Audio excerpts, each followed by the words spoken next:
आज तो मेरी पहली रसोई की रस्म है। मैं कब से इस दिन का इंतजार कर रही थी। आखिरकार मेरा होटल मैनेजमेंट करने का कोर्स सफल रहा। अब मैं हर रोज अपने ससुराल वालों को तरह तरह के स्वादिष्ट पकवान बनाकर खिलाऊंगी। रागिनी का आज उसके ससुराल में पहला दिन होता है। रागिनी अपनी पहली रसोई की रस्म के लिए काफी ज्यादा खुश होती है। रागिनी जल्दी से किचन में जाकर पहली रसोई की तैयारी करने लगती है कि तभी रागिनी की जेठानी सुषमा किचन में आती है। अरे भाभी, आप आ गई।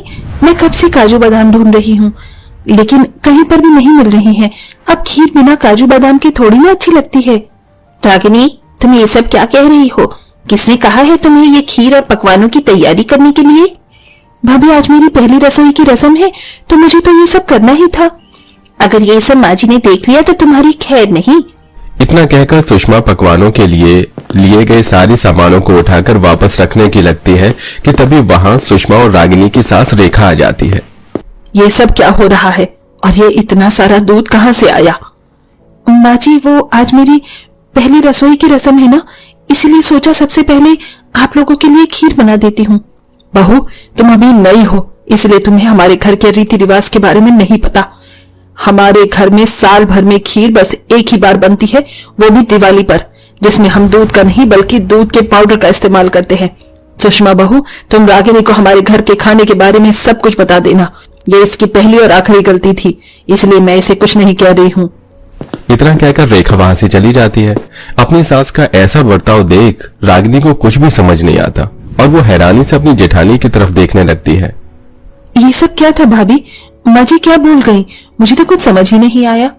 रागिनी, तुम्हें नहीं पता कि माँ जी कितनी ज्यादा कंजूस हैं। मैं जब से इस घर की बहू बनकर आई हूँ तब से दिन में चावल सब्जी और रात में रोटी सब्जी ही खाई है। पूरियों का स्वाद क्या होता है ये तो मैं भूल ही गई। आज तक इन 3 चीजों के अलावा हमारे घर में कुछ भी नहीं बना।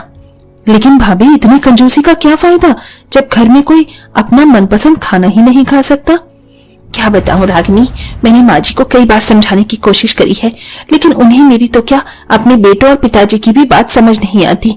उनकी इस कंजूसीपन की वजह से हम सबके मुंह का स्वाद ही उड़ गया है। इतना कहकर सुषमा फ्रिज में से लौकी निकाल कर रागिनी को दे देती है और बेचारी रागिनी को अपनी पहली रसोई की रस्म में भी लौकी की सब्जी और चावल बनाने पड़ते हैं, वहीं रात में कद्दू की सब्जी और रोटी। भाभी, माँ जी का कंजूसपन तो समझ आता है, लेकिन ये रात में रोटी और दिन में चावल खाने का क्या लॉजिक है? वो क्या है ना, माँ जी को रात में चावल हजम नहीं होते हैं, इसलिए रात में उनके कहे मुताबिक रोटी बनती है और दिन में चावल। ये ससुराल है या हिटलर की कोई जेल, जो हम सभी कैदी और माँ जी जेलर हैं? ऐसे ही समय गुजरता रहता है। अब अपने ससुराल वालों के साथ साथ रागिनी भी हर रोज रात में रोटी और दिन में चावल खा खाकर ऊब चुकी थी। बस अब बहुत हुआ। रोज रोज रात में रोटी दिन में चावल, इसके अलावा तो इस घर में कुछ बनता ही नहीं है। अब मैं भी देखती हूँ कि कैसे माँ जी मुझे मेरी पसंद का खाना बनाने से रोकेंगी। रागिनी अपने साथ साथ अपने ससुराल वालों के लिए भी ढेर सारी पाव भाजी बनाती है। पाव भाजी की खुशबू डाइनिंग टेबल पर बैठे हुए परिवार के सभी सदस्यों को आ रही होती है। अरे, आज इतने सालों में पहली बार रसोई से कितनी अच्छी खुशबू आ रही है ना। ऐसा लग रहा है कि कुछ अच्छा बन रहा है, लेकिन भला हमारी रसोई में क्या अच्छा बन रहा होगा? सही कह रहे हो, ज्यादा से ज्यादा कोई सूखी सब्जी और साथ में 2 रोटी ही मिलेंगी। सभी लोग इतनी अच्छी खुशबू को लेकर आपस में बात कर ही रहे होते हैं कि तभी एक बड़ी सी प्लेट में ढेर सारी पाव भाजी लिए रागिनी आती है। पहली बार अपने घर में इतना अच्छा कुछ बनता देखकर सभी लोग काफी हैरान होते हैं। भाभी, ये सच में पाव भाजी है? ये मेरी आंखों का कोई धोखा है। मुझे तो यकीन ही नहीं हो रहा है कि हमारी रसोई में रोटी चावल बनने के अलावा आज पाव भाजी बनी है। रागिनी, ये तुमने क्या किया? अगर माँ जी को पता चल गया कि उनके कहने के बावजूद भी तुमने घर में रोटी चावल के अलावा भी कुछ बनाए हैं, तो वो तो किसी वॉल्केनो की तरह फट जाएंगी हम सभी पर। भाभी, आप इतना टेंशन क्यों लेती हैं? जब माँ जी मेरे हाथ की मसालेदार और चटपटी पाव भाजी खाएंगी तो वो सारा गुस्सा भूल जाएंगी। रागिनी एक एक कर सबको पाव भाजी परोसती है। सभी लोग जैसे ही पाव भाजी का पहला निवाला खाने लगते हैं कि तभी वहां रेखा जाती है। रुक जाओ सब, खबरदार अगर किसी ने इसका एक निवाला भी अपने मुंह में रखा तो। माँ जी, आप ऐसे खाने में किसी को कैसे रोक सकती हैं? क्या आपका मन नहीं उठता रोज रोज खाने में चावल रोटी खाकर? अरे, इसके अलावा भी दुनिया में ढेर सारी चीज है। बहू, पैसे पेड़ पर नहीं उगते हैं। जब से तू आई है तब से ही मेरे घर में ये ड्रामा चल रहा है, वरना आज से पहले कभी किसी का रोटी चावल के अलावा और कुछ खाने का मन नहीं हुआ था। बोलो तुम सब चुप क्यों हो? क्या किसी को सच में ये पाव भाजी खानी है? देखा सब कैसे चुप खड़े हैं। अब जो तूने गलती की है उसकी सजा तुझे मिलेगी। अब से लेकर 3 दिन तक तुझे खाने का एक निवाला भी नहीं मिलेगा। रेखा रागिनी की बनाई हुई सारी पाव भाजी को लेती है और सीधा उसे दुकान पर बेच देती है, जिससे मिलने वाले पैसों को रेखा अपनी तिजोरी में रख देती है। रेखा का स्वभाव शुरू से ही कंजूसपन से भरा हुआ था। हर छोटी से बड़ी चीज में कंजूसपन करना रेखा की अब आदत से बन चुकी थी। क्या कर रही हो जाने मन? दिख नहीं रहा है, कपड़े तय लगा रही हूँ। अरे बाबा, इतनी सी नाक पर इतना ज्यादा गुस्सा? रागिनी, तुम तो माँ को जानती हो ना। मैं तो क्या घर में कोई भी माँ के सामने खाने को लेकर कुछ नहीं कह पाता। लेकिन तुम फिक्र मत करो, ये देखो मैं तुम्हारे लिए क्या लेकर आया हूँ। Oh my God, pizza! पता है कब से मेरा पिज्जा खाने का मन कर रहा था, लेकिन हम इसे अकेले नहीं खाएंगे। रागिनी और मुकुल सबसे छुपते छुपाते हुए पिज्जा अपनी जेठ जिठानी के कमरे में ले जाते हैं और वहीं पर अपने ससुर और देवर को भी बुला लेते हैं, जिसके बाद सभी लोग मिलकर साथ में पिज्जा खाते हैं। थैंक यू रागिनी, मुकुल, कम से कम तुम्हारी वजह से हमें ये पिज्जा तो नसीब हुआ, वरना माँ के डर से तो मैं बाहर भी कुछ नहीं खा पाता हूँ। एक एक पैसे का हिसाब जो लेती है। ऐसे ही एक दिन।